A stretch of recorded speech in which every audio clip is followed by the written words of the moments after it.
day in Diagon Alley, get the train from King's Cross, go through the Wall experience, cut on 9 3/4, get on the Hogwarts Express and ride it to Hogsmeade, and then you've got that whole amazing part that's already there to go through as well.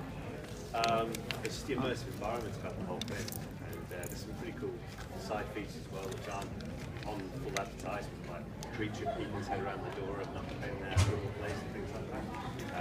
Dragon breathing fire, it's all really cool. I recently read about the interactive pawn system that they could implement. I wanted to know how you guys used it, what you think of it. Is it similar to casting a spell in the films? How is it going to come to life in actuality? Yeah, so the interactive wand experience for you guys, I'm sure you guys know, but you can have a wand and you perform a spell and the window piece will interact with you. But it doesn't work if you just switch your wand, you've got to actually do it correctly. And I learned I'm not a naturally good wizard.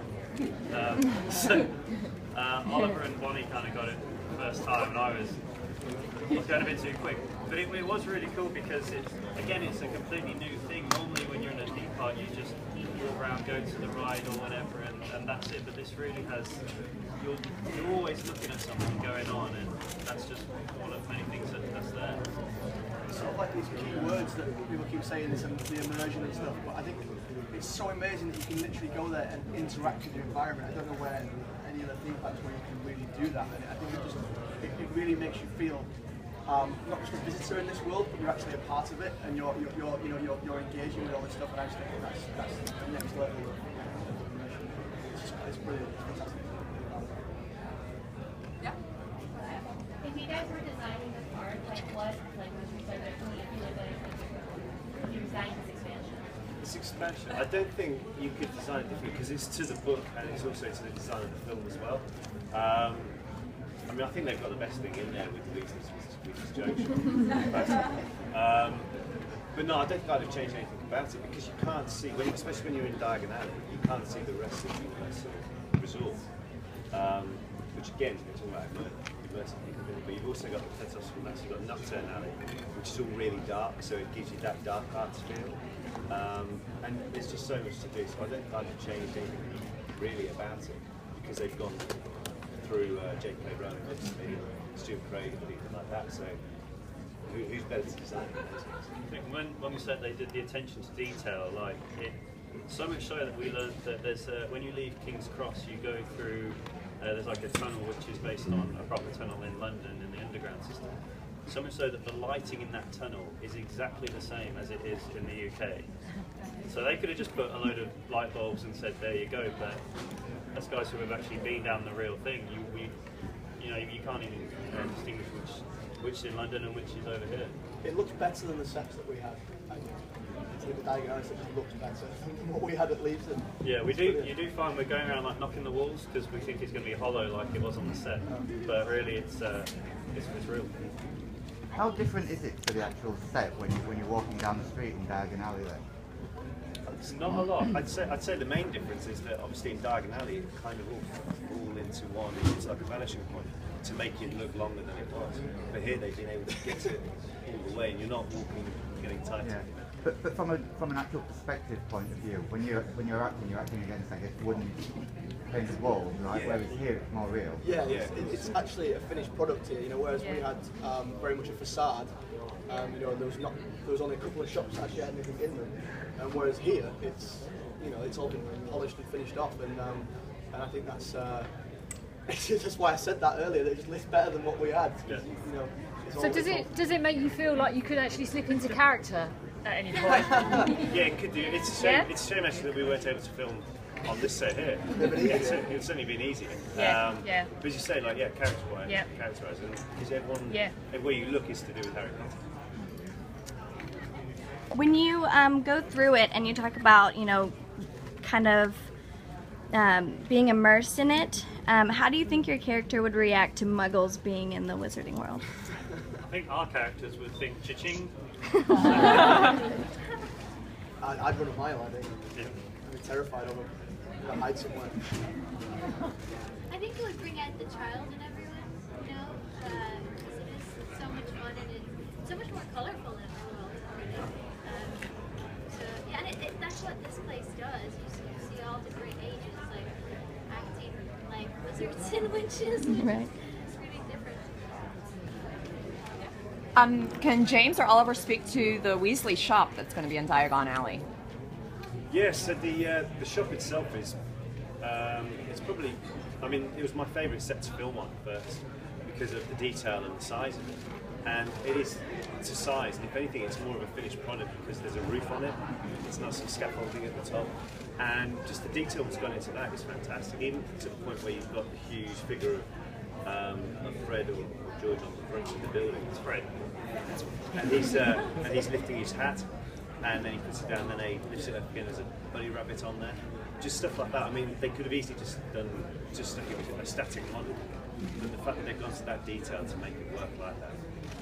It's great, and the inside is just like in the film as well. So there's going to, I know that's going to be probably. Are you going to be working there? Not yet. Maybe we'll see. We'll see how the next year goes. Okay, great. Thank you. Have any of you ridden on the Gringotts ride yet? Not yet. We're going to go there shortly after you guys are. We've seen you guys. So wrap this up so we can go on. Yeah. We've been through the Gringotts Bank. Without giving too much away, that is a ride in itself. So it's not like, I think with the Forbidden Journey, that was kind of set the bar for the queuing system. Like there's the people talking to you whilst you're in the line. This is another level to that. So it's going to be awesome. I think that's what it's sort of been carried over from the sets as well. That I used to go on the sets and be like, I have no idea where to look because there's so much, and no matter how many drawers you open and things, you would never fully get the full extent of what is there. There's just always more to see, and there's so much detail in it. Guys, we have chances for 2 more questions. So There are a number of hidden bits around the park. Have you guys found any of those yet? Yeah, we kind of cheated. We had Thierry and Alan, two of the designers and things, but I wouldn't have noticed it had they not told me. So what can you give away? What? So that if you look at Grimmauld Place, every now and then Creature will appear behind the curtain and just creep forward. There's a couple, like just like the shop facades as well. I can't remember off the top of my head now. There's certainly bits and bobs around there, but it's not made obvious, which is, I think that adds to it. So I think what's cool is that you see a lot of guys want to go there, kind of maybe pretending that they're Harry. And obviously this was Harry's first experience for the wizarding world, and he was discovering everything pretty much firsthand, and that's pretty much exactly what you guys do in there as well. you guys, last question. Okay, yeah. Who's been on the train and what did you guys think? The Hogwarts Express. yeah, that was to me that was the most unique thing I've ever been on in a theme park attraction anywhere. The fact that when they said they were building the Hogwarts Express, you kind of think, okay, they're going to do a slightly scaled down version of it, but it's exactly to scale. And you walk from the moment you walk into the train station itself, you're in this environment. You could be back in England or Scotland, you're not in Florida. And then when you get on the train and the whole journey, it doesn't seem like the time period it seems a lot longer. And it's very much as Harry experienced it. So it's certainly something unique. Did you ride it both ways? Yeah, it was certainly really good. Different stories? Yeah, different stories. Right? Touching on what you said earlier, I know that all the upholstery on the train, instead of just getting something that looks similar, they went back to the original company back in Britain that made all the upholstery for the original Hogwarts Express, and they got them to send all the exact same materials that was used on that to create this new one, to make it as identical to the movie as possible. It's so realistic. Is it quite weird seeing yourself on a broomstick as you're going by? It is. Yeah, it is a bit. At the same time, it's really cool. Yeah. From an ego point of view. But it is good because it is that immersive environment that you see Fred and George, you see Hagrid, you see the Hippogriff as well flying over the Black Lake. Yeah. Just all these different characters, environments, the Nimbus navigating himself around London when you're coming into King's Cross. Yeah. So it kind of takes you on a journey in respect as to where you are on the train ride as well. I take it you've been to a lot of the shops. What would you take home for any of your family members, any merchandise, or for any of the fans? What would you recommend they absolutely have to get? Great. Well, a bit selfish. I wouldn't take it home, but I'll try if I could. And there's butterbeer ice cream. It's lush. Yeah. It's good. It's like dream. That is. It's like a dream. Yeah. it is good. Yeah. Very good.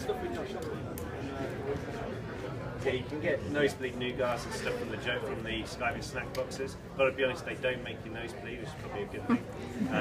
But the fact you can actually buy these things now is great. And next door to the joke shop is the Quidditch supply shop, and you can even get like little Quidditch armor. It's Thank you. Thanks. So thank you very much.